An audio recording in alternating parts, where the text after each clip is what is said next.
I would say that one of the first things that holds you back is you don't actually A, have a plan, and B, you don't have a definition of success. So let's talk about the definition of success first of all. When I ask coaching clients, what is success? Immediately they say, oh, I have to have a big house, I have to have a good job, I have to have a lot of money. And I ask them, are you sure that's success? Yes, of course, that is success. And this will lead us, and we'll see why people define this as success in a later lecture.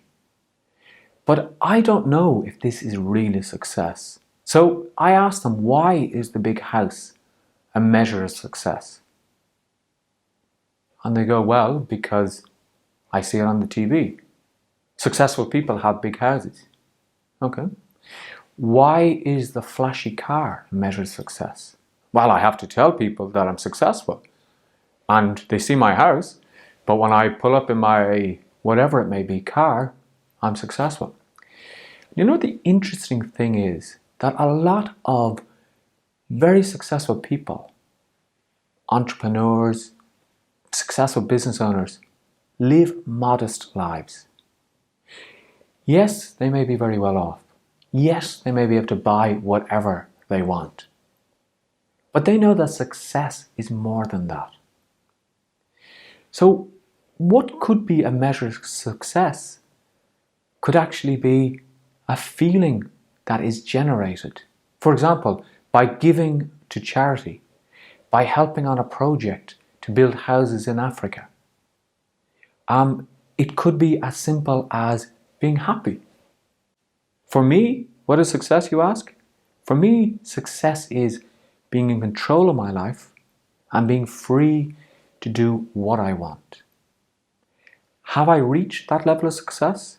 I'm getting there. I haven't reached it yet, but I'm getting there. And the thing is that my outcomes for success may change as I reach one particular goal. And the problem is that if we base success on material things, we will never be successful. Why? Because I'll want the latest Ferrari. I'll want the latest phone. I'll want the bigger house. Oh my God, they have a 750-inch TV. Wow, I need to get that. And actually, speaking of TVs, it was interesting. I was talking to somebody that I know, and I think they had a 55-inch, I don't know what type of TV it was. And they said, I need a bigger TV. And I said, why? What's wrong with this one? This is a year old. This is 2 years old. I want the latest model. And I said, okay, so you watch TV a lot? No, not really. Maybe an hour a day. And I thought, well, why do you need more things? Why? And they also said they would like a bigger house, and there were only 2 people in their family. And I couldn't understand why, but it was like a status symbol more than a feeling. And I think the feeling is most important for me to measure success. However, it's not up to me to tell you what success is. It's up to you. So let's get back to the core question. What is holding you back? I think your definition of success is holding you back. I think maybe you don't have a plan in place, and that could be holding you back. We're going to see that society and what society tells you could actually be holding you back. And it could also be because you haven't defined who you are and where you want to be. Now, this is going to become more apparent in our section about goal setting, because that is where we're going to make your plan for success. That's where we're going to start to build your plan for success. A lot of the times, people are held back because they don't know that there is something else out there. They don't know what they don't know. And if they don't know it, well then, how do they progress? But because you've taken this course, and because you've come this far in the lectures, I know that you want more, and I know that you're ready to say, okay, I'm not going to continue with what is holding me back. Now, you may immediately, thoughts may be going through your mind, what is holding you back? Money. As I said to you, this person I met in Dublin said, well, I want to be a screenwriter. but I've got to pay the bills. So money, she believed, was holding her back. I remember my father always saying, where there was a will, there's a way. So maybe you don't have enough passion within you, or maybe it hasn't been ignited and that you're not on fire inside, that you feel, no matter what, I'm going to reach this goal. So maybe it could be that. The one that I always hear is, I don't have the time to do that. But either does Bill Gates, either does Richard Branson. He only has 24 hours in a day. The one thing that you must realize is that everybody, no matter who they are, only has 24 hours in a day.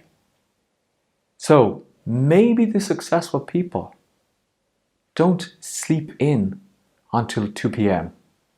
Maybe they don't watch 5 hours of TV. Maybe they utilize and manage their time a little bit better. So telling me that what's holding you back is time, I'm going to have to say to you, that could be possibly an excuse. Okay? So everything I've mentioned, money, it's important, but maybe there's other ways of generating an income while you're writing your screenplay. Let's look at the author of Harry Potter. She didn't give up. The first publishing house said no, the second said no, the third said no. Now I can imagine those publishers saying, my God, why didn't we give her a chance? So what could be holding you back is just your self-belief. Maybe your self-belief is not strong enough. And one thing as an NLP practitioner that I really like is an expression that we use, there's no such thing as failure, there is only feedback. So everything you do is an opportunity to learn. Everything that happens gives you an opportunity to learn by looking at the positive. So ask yourself this, what has held me back up to now and what can I learn from it? And in the following lectures, in the coming lectures, we're going to discover and delve a little bit more into this.